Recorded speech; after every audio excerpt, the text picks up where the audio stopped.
മാവേലിക്കര മണ്ഡലം കൂടി നമുക്ക് പരിശോധിക്കാനുണ്ട്. ഷൈജു, മാവേലിക്കര കൊടിക്കുന്നിൽ സുരേഷിനെ നേരിടാൻ ആരെയാണ് CPI രംഗത്തിറങ്ങുന്നത്?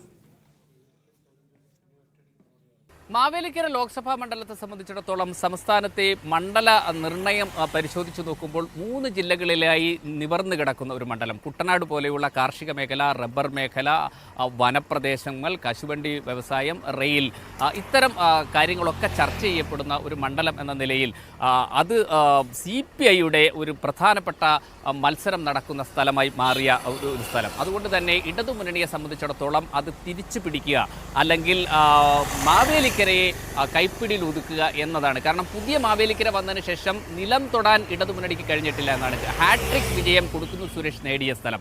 അതുകൊണ്ട് എന്ത് കൊടുത്തും ഇത്തവണ വിജയിച്ചെടുക്കുക എന്ന ഒരു രീതി അവരെ സംബന്ധിച്ചിടത്തോളം ഉണ്ട്. അവർ കണ്ടുവച്ചിരിക്കുന്ന സ്ഥാനാർത്ഥി, ഇടതുമുന്നണി കണ്ടുവച്ചിരിക്കുന്നത് CPIയുടെ, അതായത് AIYFന്റെ നേതാവായ അരുൺകുമാറിനെയാണ്. ഇപ്പോൾ മന്ത്രി P. പ്രസാദിൻ്റെ അഡീഷണൽ പ്രൈവറ്റ് സെക്രട്ടറി കൂടിയാണ് അരുൺകുമാർ. അതുകൊണ്ട് അരുൺകുമാർ എന്ന ചെറുപ്പത്തെ രംഗത്തിറക്കിയാൽ ആ ചെറുപ്പത്തെ ഉപയോഗിച്ചുകൊണ്ടുള്ള ഒരു മുന്നേറ്റം നടത്തി മാവേലിക്കര തിരിച്ചു പിടിക്കാം എന്ന, മാവേലിക്കര ജയിച്ചു കയറാം എന്ന ഒരു പ്രതീക്ഷ ഇടതുമുന്നണിയെ സംബന്ധിച്ചിടത്തോളം ഉണ്ട്. അരുൺകുമാർ ഏതാണ്ട് മത്സരം ഉറപ്പിച്ച മട്ടിലുമാണ് കാര്യങ്ങൾ പോകുന്നത്. അങ്ങനെയെങ്കിൽ അരുൺകുമാർ മത്സരരംഗത്തിറങ്ങാനാണ് ഏറ്റവും കൂടുതൽ സാധ്യത. ഏതെങ്കിലും കാരണവശാൽ അതിൽ മാറ്റം വന്നാൽ കഴിഞ്ഞ തവണ മത്സരിച്ച ഇപ്പോഴത്തെ ഡെപ്യൂട്ടി സ്പീക്കർ ചിറ്റിയം ഗോപകുമാർ, അതോടൊപ്പം തന്നെ മുൻ MP ചെങ്ങറ സുരേന്ദ്രൻ അടക്കമുള്ള ആളുകളുടെ പേരുകളും CPIയുടെ സജീവ പരിഗണനയിലാണ് ഉള്ളത്.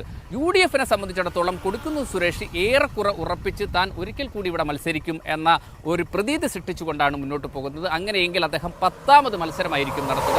10ാമത് മത്സരിക്കുമ്പോൾ തൻ്റെ തെരഞ്ഞെടുപ്പ് ചരിത്രത്തിൽ 2 തോൽവി ഒഴിച്ചു നിർത്തിയാൽ 10ാമത്തെ ഒരു മത്സരത്തിലേക്ക് അദ്ദേഹം വരുമ്പോൾ 8ാമതും ജയിച്ചു കയറാം എന്ന ഒരു പ്രതീക്ഷ അദ്ദേഹത്തെ സംബന്ധിച്ചിടത്തോളം ഉണ്ട് എന്നാണ്. കാരണം ഈ പുതിയ മാവേലിക്കര വന്നതിന് ശേഷം അദ്ദേഹത്തിന് ജയിക്കാൻ കഴിഞ്ഞു എന്ന ഒരു വലിയ ആത്മവിശ്വാസം. കാരണം 3 തവണ ഹാട്രിക് വിജയം നേടിയ കൊടുക്കുന്നു സുരേഷ് 4ാമതും പുതിയ മാവേലിക്കരയിൽ നിന്ന് ജയിച്ചു കയറാമെന്നൊരു പ്രതീക്ഷ അദ്ദേഹത്തിനുണ്ട് എന്നാണ്. ചില സർവേകളിൽ അദ്ദേഹത്തെക്കുറിച്ച് നെഗറ്റീവ് വർത്തമാനങ്ങൾ വന്നതുകൊണ്ട് അദ്ദേഹം മത്സരിക്കില്ല എന്ന ചില വാർത്തകൾ വരുന്നു എന്ന് പറയുമ്പോഴും കൊടുക്കുന്നു സുരേഷിൻ്റെ ഭാഗത്തു നിന്ന് നമുക്ക് മനസ്സിലാക്കാൻ കഴിയുന്നത് തികഞ്ഞ ആത്മവിശ്വാസത്തോടു കൂടി മാവേലിക്കരയിൽ അദ്ദേഹം മത്സരിക്കാൻ സന്നദ്ധമാകുന്നു എന്നാണ്. ഏതെങ്കിലും കാരണവശാൽ കൊടുക്കുന്നു സുരേഷ് അല്ലാതൊരു സ്ഥാനാർത്ഥി വരുന്നുവെങ്കിൽ KPCCയുടെ ഉപാധ്യക്ഷൻ VP സജീന്ദ്രൻ്റെ പേരാണ് ഉള്ളത്. പഴയ കുന്നത്തുനാട് നിയമസഭാംഗമാണ്. കഴിഞ്ഞ നിയമസഭാ തെരഞ്ഞെടുപ്പിൽ കുന്നത്തുനാട് എന്ന് അദ്ദേഹം പരാജയപ്പെട്ടെങ്കിലും കോൺഗ്രസ് രാഷ്ട്രീയത്തിൻ്റെ മുൻനിരയിൽ നിൽക്കുന്ന ആളാണ് അദ്ദേഹം. അദ്ദേഹത്തിൻ്റെ പേരായിരിക്കും